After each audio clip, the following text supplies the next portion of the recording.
بسم الله الرحمن الرحيم. أهلا بكم. أسعار الفراخ البيضة واللحوم في مصر جملة وطاعي ليوم الثلاثاء 24/2/2026. قبل ما أقول لك الأسعار اعمل اشتراك ولايك، وتعالى أقول لك الكلام من البداية.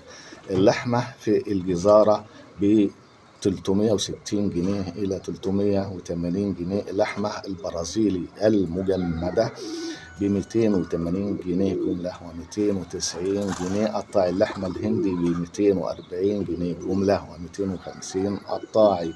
المفروم ب 190 جنيه جملة و200 جنيه قطاعي. كبدة اللحمة من 140 و170 و180 جملة.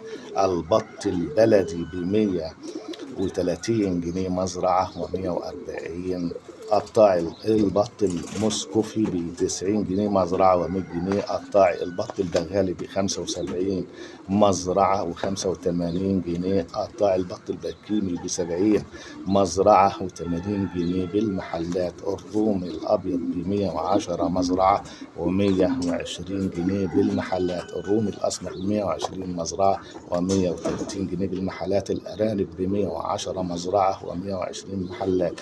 جوز الحمام من 170 إلى 180 بالمحلات.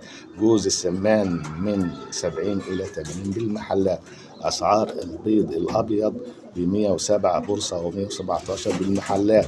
البيض الأحمر ب 110 بورصة و120 جنيه محلات.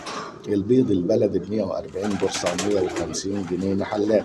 كيلو البانيه ب 195 جنيه جملة و205 بالمحلات.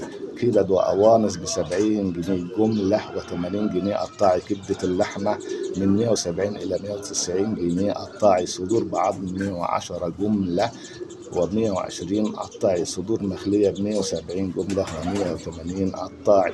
وراك ب 90 جنيه جملة و100 جنيه قطاعي. الفراخ الساسو 95 مزرعة و105 بالمحلات. الفراخ البلدي 125 مزرعة و135 بالمحلات. الفراخ الرز ب 80 جنيه مزرعة و90 جنيه بالمحلات.